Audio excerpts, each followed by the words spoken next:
Welcome to the Workology Podcast, a podcast for the disruptive workplace leader. Join host Jessica Miller-Merrill, founder of Workology.com, as she sits down and gets to the bottom of trends, tools, and case studies for the business leader, HR, and recruiting professional who is tired of the status quo. Now here's Jessica with this episode of Workology. Welcome to the Workology Podcast, sponsored by Upskill HR and ACE, the HR exam. This podcast is part of a special series on the Workology Podcast focused on DEI and HR. Diversity, equity, and inclusion are not new ideas in the HR and corporate arenas, but in recent months, the importance and significance of DEI in the workplace has gotten leaders throughout corporate America to think about what doing the right thing in our community looks like.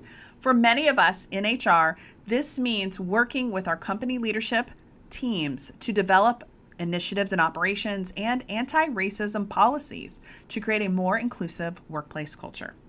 This series, the DEI series on the Workology Podcast, is powered by Align DEI and Ginger.com. Today, I'm joined by Kim Crowder. She's a diversity, equity, inclusion, and anti-racism expert, recently listed by Forbes as one of the top 7 anti-racism educators you need to know. Kim Crowder's consulting work empowers upper-level leadership who are ready to be innovative and transformative in their approach towards diversity, equity, inclusion, and anti-racism within their organization. Kim and her team partner with organizations to use their social, societal, industry, and global impact for good. Kim, welcome back to the Workology Podcast. Hi, thanks for having me back. I'm excited for us to talk about executive buy-in in this area because I feel like a lot of HR leaders, DEI leaders are really grappling with this. But first, before we dive into that, let's start by talking a bit about your consulting work and how you partner with organizations to help transform their approach to DEIA. Sure. So what is interesting is that oftentimes when organizations come to us, they really want to talk about that interpersonal piece, like that one-to-one microaggressions, or often want to talk a lot about hiring, which that is a part of it, but that's not all of it. And the reason I mention this is because we believe it's really important that this work is systemic in the workplace, that we are looking at systems and that we are creating equitable systems within the workplace. And also that means every single person in the organization is held accountable. And the way that we do that is by looking at processes, looking at the systems that are set up, and then moving that out into processes and how different things within the workplace are done. We could even be talking about project assignment, like how are people receiving project assignments? Is that equitable within your organization? Is that inclusive? What does that look like? So it's not always this recruiting, hiring, promotions. That's often how people think about it, but it's much bigger than that because we know it impacts folks on a day-to-day. Thank you for sharing. I think it's important to kind of level set and just think about the different trainings and support and just advisement and consulting that you provide, because there are so many different pieces to this DEIA puzzle. I would agree with that. I want to highlight a conversation we recently had with a group who had every best intention and who really wanted to see this work move throughout their organization. And so they came to us and said, we want to do this training, and we want to do training for leadership and managers. And we really want this to stay with them forever. And we want them to move this forward. And I just had to be really honest and say, training is not what is going to make that happen. If that is your measurement for success, then training is not your option, or not your best option. It certainly is an option, right? But it's not your best option. And that always brings pause. Well, first of all, because you have someone sitting in front of you who's willing to tell the truth around that. But also, we never want organizations to have this expectations around success that an avenue can't get them. And the reason why training just as a one-off doesn't work, one, there's data around this. But if organizations are not willing and ready to move this forward in a way that, as I mentioned, around systems, around really looking at their day-to-day practices, around operationalizing this, but also around the qualitative piece and hearing back from those people within their organizations to hear how they are experiencing successes, right? And losses in the workplace, particularly how that looks in that specific workplace, then you're not really empowering those people who have leadership power to move this forward. What you're giving them is kind of like you're plugging the dam, right? And at some point it is going to burst. And so we really like organizations to think about this, as I mentioned, more on a deeper level, and to see this engagement with a consultant or this engagement with somebody in DEI within your organization as much bigger than this idea of education. I could go on, and we may get into this at some point, because I think it's important, Jessica, to talk about if you're going to bring someone into your organization specifically for diversity, equity, inclusion, anti-racism, workplace social justice, then they also need a level of power. I won't dig deep down into that. If you want to hold that for later in the conversation, I'm more than happy to talk about it. Great. I do want to kind of shift gears just a little bit and talk about allyship. You talked a little bit about education, but something you really said hit home to me, and that you said we should not be putting the burden on people of color to educate us, to help us make sense of what is happening in the world, and that we pay for educational classes, our certifications, our personal trainers. So it makes sense that organizations who want to do better and be better paid, they would pay for experts to come to offer the ongoing training, hiring an educator and put maybe somebody on the staff that is an expert in this area. Can you talk a little bit more about this for our audience? Yeah, and I was alluding to this actually in the response in the last question. So perfect, right? This is a perfect segue. If organizations, as I mentioned, are really ready to do this work and really want to embed this work into their day-to-day, if they really want to create a safe environment where their employees can feel like they are heard and seen, or not even feel it, but know it, that they're seen and heard and valued, and also for you to get the best of those employees around innovation, around ideation, around sticking around, so that it's not this high retention level, particularly we know that we see this in corporate America for people of color, then what organizations need to do is think of this as a daily practice.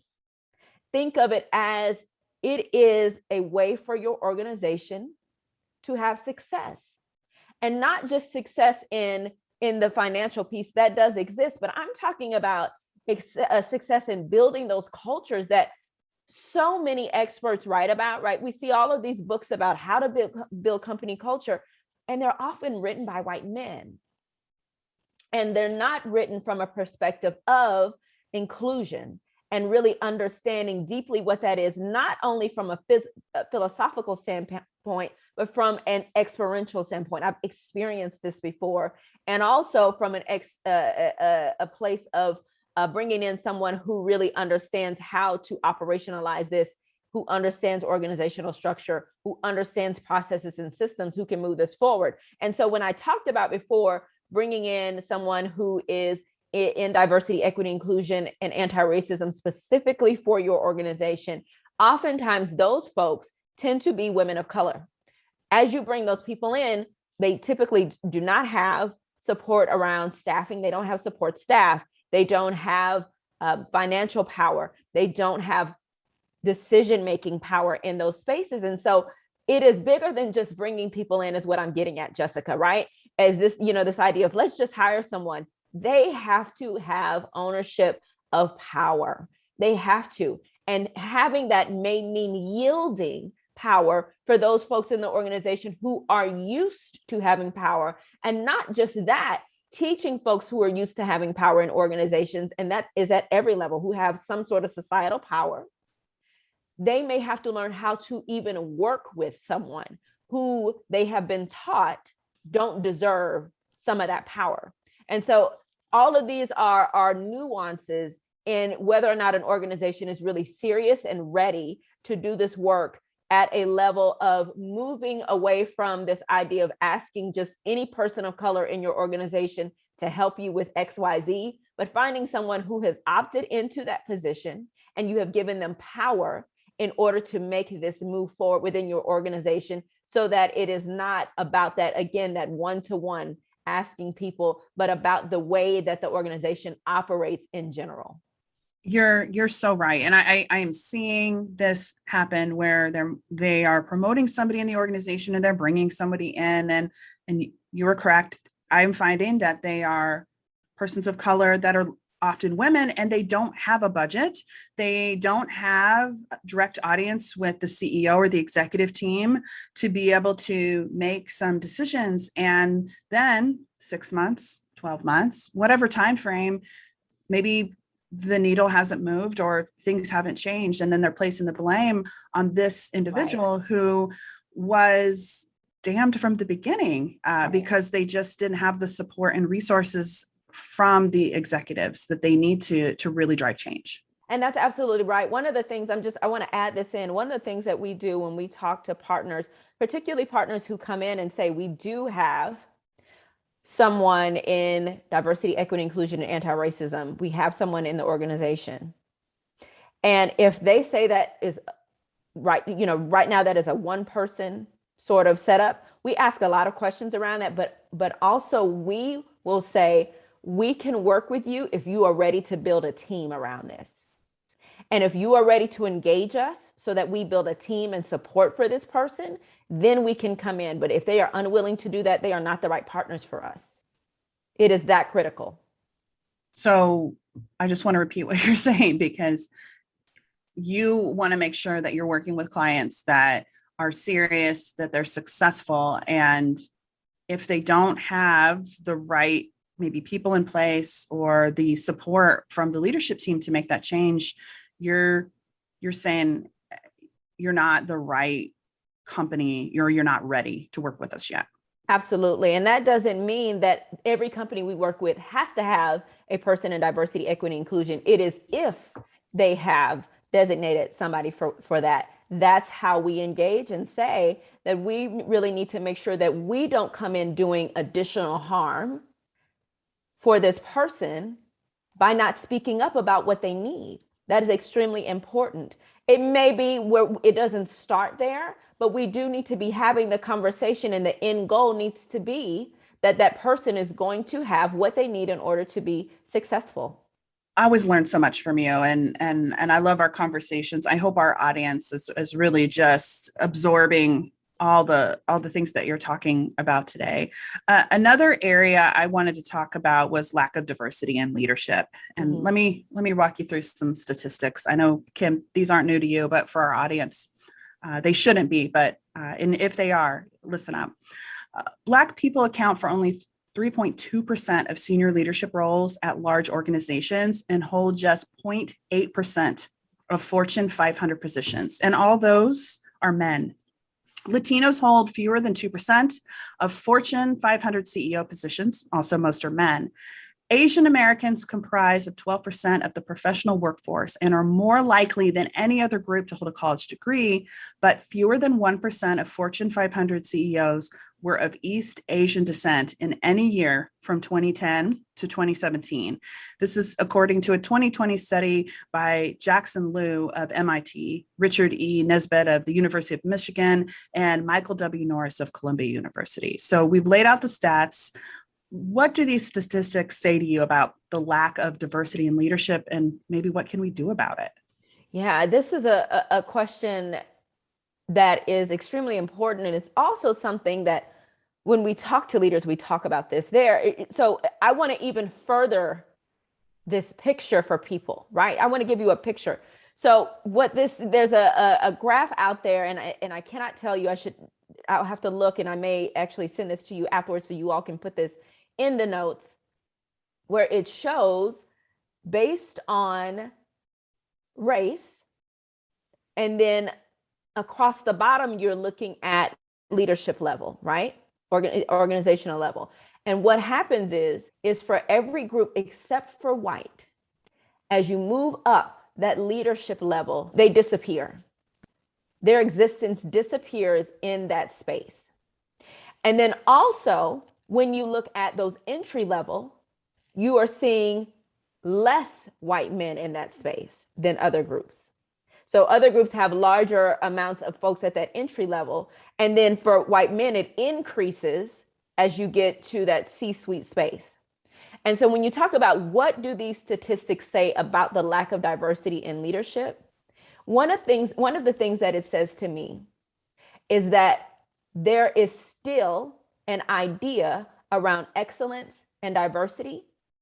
And there's still this idea that diversity does not equal excellence. Because if it did, you would be moving people throughout the organization. And I always, I struggle around this language of excellence in general because it can be a bit elitist. But what I mean by that is this idea of capability for those who want to hold space for that. And what that does is perpetuate this cycle. So if there are no folks there, and oftentimes those people are getting there all kinds of ways, nepotism sometimes, relationships sometimes, people in their same circles. And you and I both know, Jessica, that when you are sitting in a space and you're looking for that next person, many people are hiring based on who they naturally connect with. And then also those leaders are saying, what we find is those leaders are saying, diversity is really important to us. We really want our team to understand how big of a deal this is. And then you look in that C-suite and you go, show me, explain to me what that means if in the C-suite, this doesn't exist. And that is where CEOs and leaders lose connection with this work for their teams, because they are not actively supporting nor actively moving that forward in positions that have the highest level of power. And we know society-wise, we have taught everyone that white men are deserving of more power and more decision-making and more space, right, to impact environments and cultures and workplaces than anyone else. And so when we see statistics like this, it is perpetuating what has already been seen out in the world. It is a mirror. And so the reason I think this is so important is because organizations, particularly leaders, need to understand that as you are building a workplace, you are pressing up against societal norms that have benefited a certain group of people, particularly usually white men. Then next we have white women, and there is a caste system attached to this.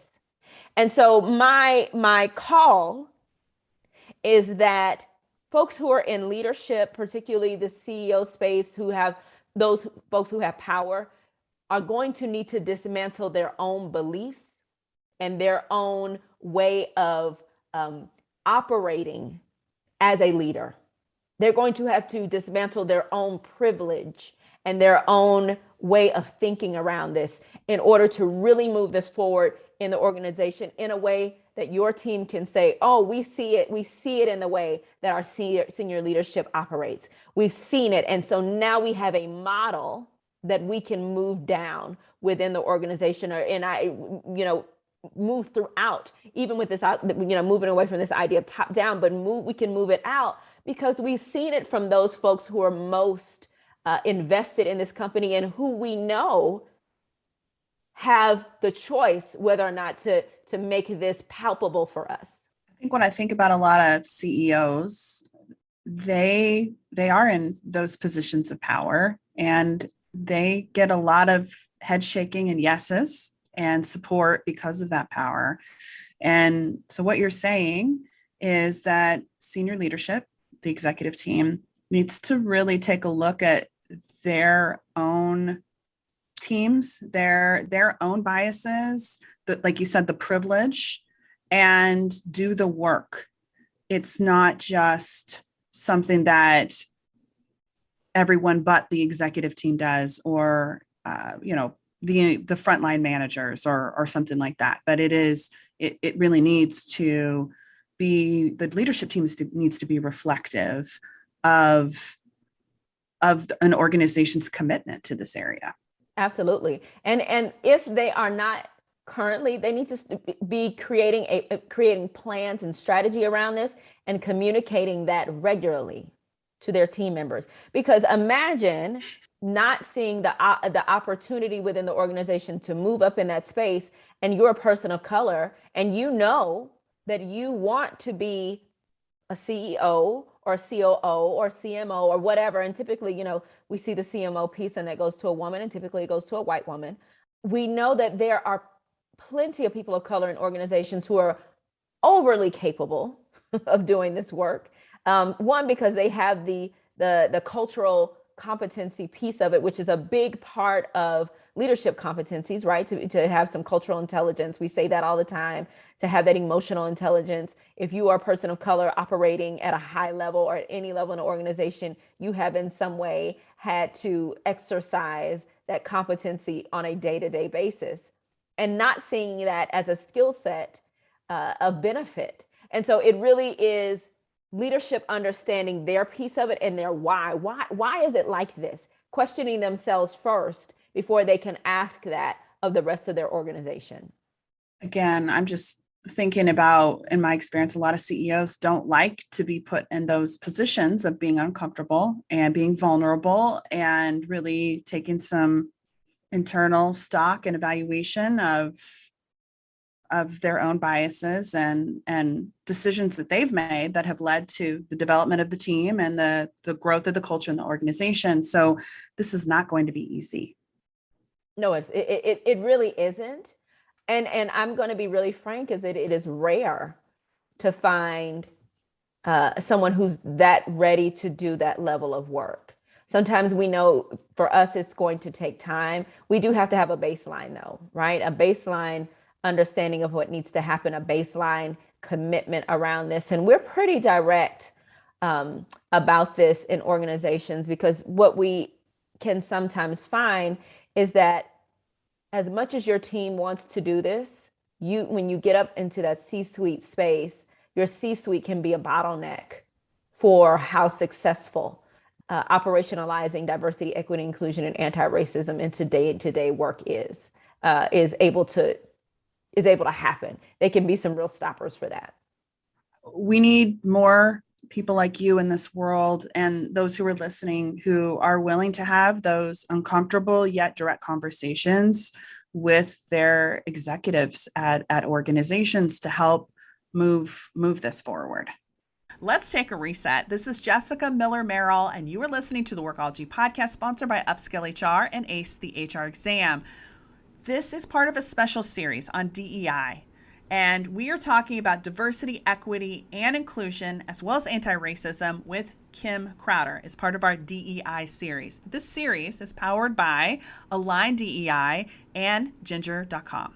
Every employee has different mental health needs, from preventive behavioral health coaching to therapy and psychiatry. Ginger offers effective, convenient mental health care for any level of need, all from a smartphone.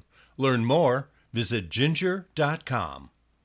What advice, Kim, would you offer to HR professionals who are listening that are preparing to present DEIA initiatives to leadership in order to get executive buy-in?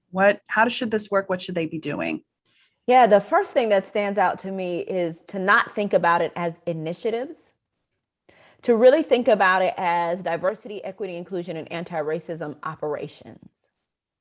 And the reason I say that is because we don't want this to be at a starter-in level, right? Where this is like, you have a start date, but you don't ever want this to be an end date. We need this to be so embedded in organizations that every decision is measured up against this. Every decision is based on this. And one of the things that we say, and then I'll move this forward in digging down into this question, is we often ask our leadership, what data do you use to make decisions on a regular basis, on a fairly regular basis?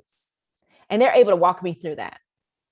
And then we show them the data for diversity, equity, inclusion, anti-racism, and what that does for a company, and that innovation, and what that does financially for a company. And then we ask, how often are you making your decisions based on these factors? And so that is a strong point for HR professionals to talk about. The challenge is that you're still dealing with beliefs, even in those numbers. In any other situation, that data or any data that you bring to executives, they can make decisions around that data and say, yes, we're looking at the financial impact, we'll make that decision. But there's something about making decisions around these metrics that still are not supported by the internal beliefs of some CEOs. And so as your HR professionals are thinking about this, the more that they can show examples of how this has really worked in companies that are like them, particularly companies that your CEO sees as competitors who may get under their skin a little bit because they do things a bit better than you, find that. Find those examples, find those real world examples where you can lay this out. And also, as you are you're talking to your CEOs about how to move this forward, understand that the goal should be to center those who, even though we are the global majority, who have been historically underrepresented and minoritized. And I'm going to say that again. Center the people who are, even though we're the global majority, people of color are the global majority, who have been historically marginalized, minoritized, underrepresented in the workplace. How are you centering their voices in this work?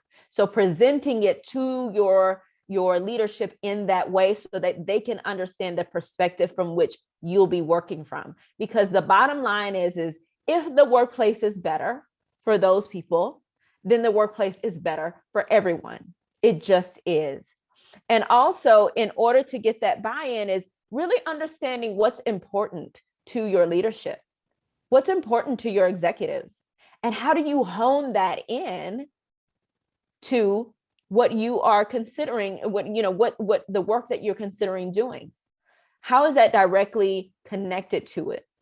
And then again, as much as you can back that up with data, the better, so that they can understand that, this is not just my idea, this is actually what works. And so really make sure that you are doing your homework around this to understand what exactly has worked in the workplace, what is based on research. And so that this is just not some shot in the dark. And then make sure that talk to your leadership about understanding that this takes time and having some measurements of success that you go back to on a regular basis. And that needs to be quantitative and qualitative. And it needs to be, especially the qualitative piece, needs to be done in a way that your team members feel safe to even share that information. And that may mean connecting with a consultant outside of yourselves so that your team can really feel comfortable. So here's the highlight to this, right?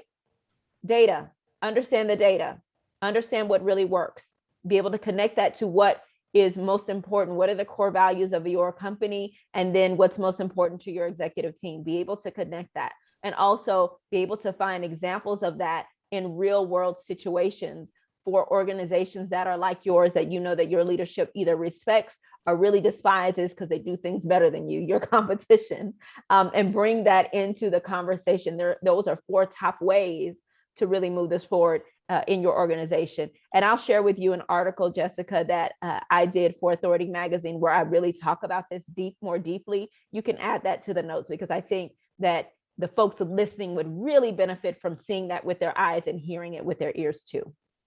Absolutely. We'll link to that article in the show notes over on Workology for this particular episode. I would just want to reiterate what you're saying. Executive buy-in seems like a must-have for us to be able to make meaningful change in the DEI area for our organizations. It's not just something that we launch a program and, oh yes, they're excited about supporting, but this group is not part of the transformation. They have to be involved so that they can support their employees, help understand and change some of maybe their own personal biases or unconscious things that have been happening that like you were saying before, it has to happen. We have to have their buy-in. We can't just launch an ERG and say, oh, what we kind of, hey, that sounds good, we're done. It's more than that. It is more than that. And also, here's the thing that I would love just to add to this is that everyone doesn't have to believe. They don't have to start from the same place or the same level of belief around whether or not this is the right thing to do. But they can start at the same place around behavior and the expectations for behavior around this. And so I always challenge those who are looking to build out and expand diversity, equity, inclusion, and anti-racism into their day-to-day operations and the way that their companies move this forward in their processes and procedures and systems and their people, that there is an expectation around behavior. And I'm not saying in a controlling way. I'm saying to say, here's what we expect from each level of employment. And that looks differently. What are your expectations for your executives around this? What are your expectations for your mid-level managers around this? What is your expectations for your individual contributors around this? What does that look like? And make sure that you can express that in a way that you can tell that story over and over, and then that you can show that you have some way so that you can show that as part of this larger plan and strategy within the organization. Another area I wanted to focus on, because we're having this podcast, when we first talked, I guess it was about a year ago, and I just want to keep the conversation going, because just because it's not in the news doesn't mean that DEIA isn't an important priority for companies. So I wanted to ask you, how can HR leaders, or what can they do to keep their DEIA efforts front and center to the organization? Yeah, a lot of that is being able to track progress and measurements and having measurements of success. That's a really big one, because if your leadership actively denies that this benefits the company, then at least you have that, right? At least you have some level of, okay, I'm showing you this works, and you are actively choosing not to move this forward. So that is going to be a big one, is to make sure that you can in some way measure your success. And that doesn't have to be tens of thousands of, of different metrics. Choose 3, choose 1, choose 2, and measure that over time.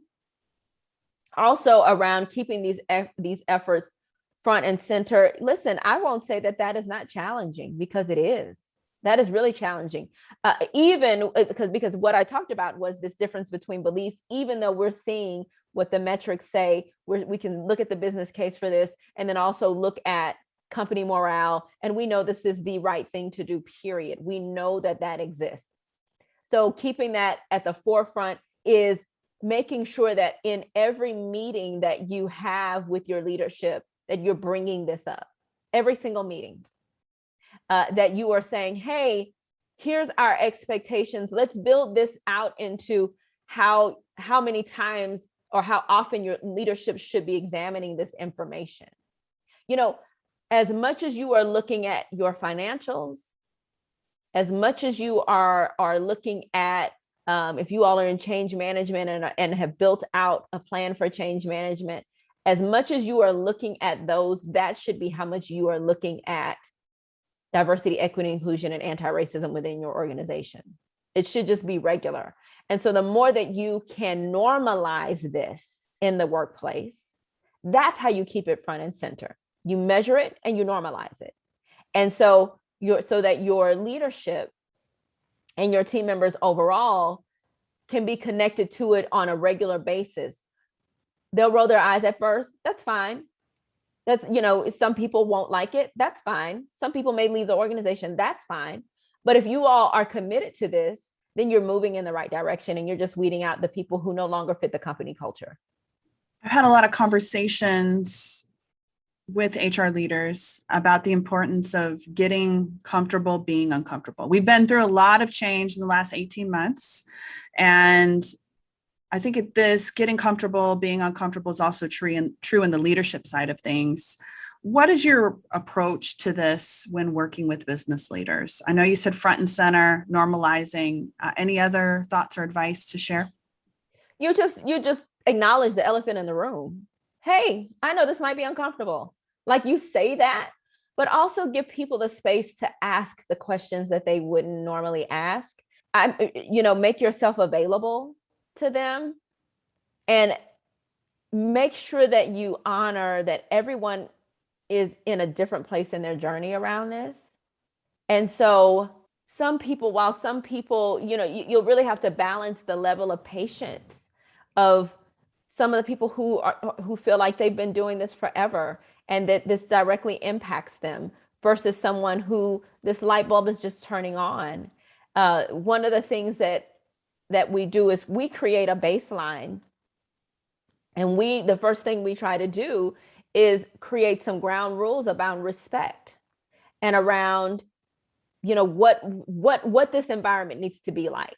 How do we create a safe space to have these conversations for these leaders that we're looking at?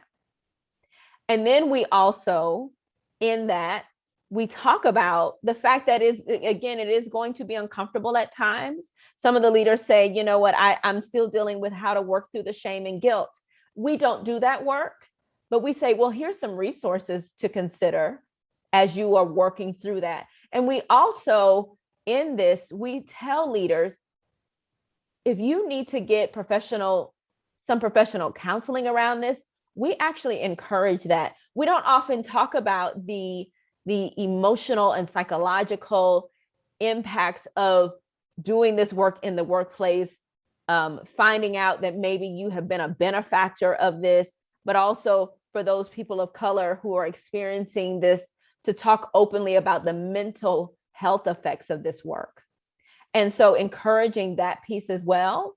And then you can even create some sort of signal when someone is feeling uncomfortable. Here's the signal for, I'm feeling some discomfort here, and that they're able to say that. And I'm not necessarily sure what to do with that in this moment, but I just want to acknowledge that I'm feeling uncomfortable.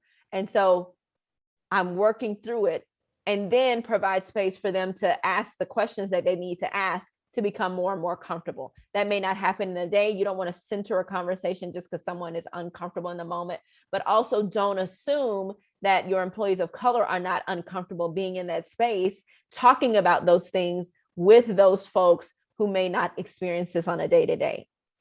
Don't make assumptions that anyone can't can't be uncomfortable. So yeah, in our approach, we just kind of read the room quite a bit.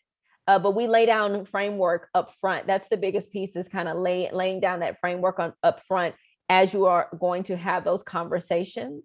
And then, you proceed in the way that makes the most sense, but you always proceed from a place of kindness, but always from a place of honesty, and always being willing to center those folks who are the global majority, who have been historically minoritized and underrepresented, always centering their experiences above all else, even helping your leaders process what that means, giving them framework for exactly what that looks like. The more clear you can be with your leaders around how, what the path is to move forward, the better. Well, Kim, this has been a great conversation. Again, I always love learning and talking with you. Where can people go to learn more about you and the work that you do? Yeah, so we absolutely love connecting with folks. The first thing I would say is sign up for our newsletter. That is where you can really get, once a week, amazing content in your mailbox, in your email box. Your mailbox, I just told you, a bit about where the generation I grew up in, but in your email box, where you get some real resources and information. And we not only provide our information, but we sometimes connect to other great resources as well, to studies and research, so that you can see this to really help move this forward in your organization. So sign up for that newsletter at kimcrowderconsulting.com. You can find that several places on our website.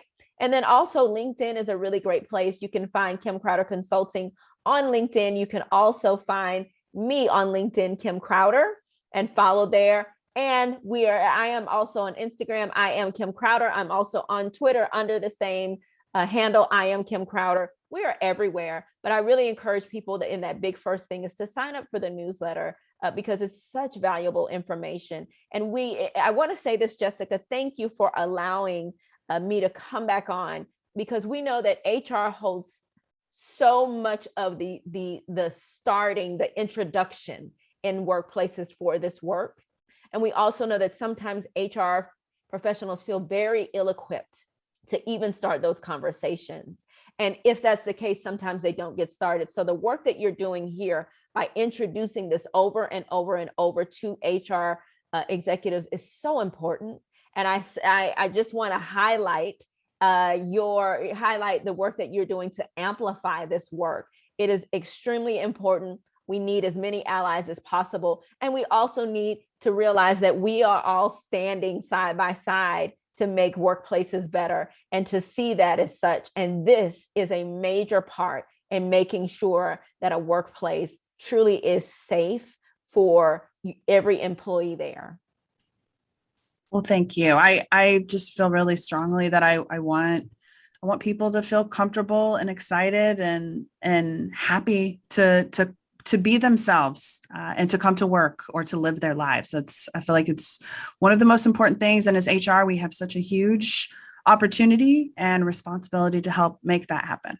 So I appreciate you coming back, and go on over to the show notes and you'll get access to all Kim's socials, resources, and that authority article. I want to make sure we get that on the show notes as well too. So thanks again, Kim, for your time.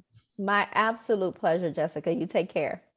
Conversations about leadership and culture are extremely important, and we need to be having more of them, because these conversations, especially those hard ones, the uncomfortable ones, spark change.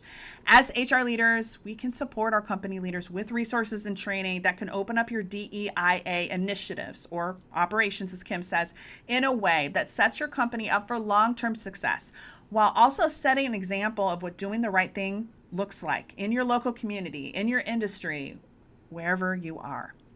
I appreciate Kim for sharing her expertise. As always, I love her. She's so fantastic with us on today's podcast.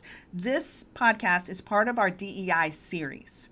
We're focused on a series of interviews just looking at diversity, equity, and inclusion, accessibility, and anti-racism here on the Workology Podcast. This series is powered by Align DEI and Ginger.com. I want to thank you for joining the Workology Podcast, which is sponsored overall by Upskill HR and ACE the HR exam. This podcast you're listening to is for the disruptive workplace leader who's tired of the status quo. My name is Jessica Miller Merrill. Until next time, you can visit Workology.com to listen to all our previous podcast episodes. Personal and professional development is essential for successful HR leaders. Join Upskill HR to access live training, community, and over 100 on-demand courses for the dynamic leader. HR Research credits available. Visit upskillhr.com for more.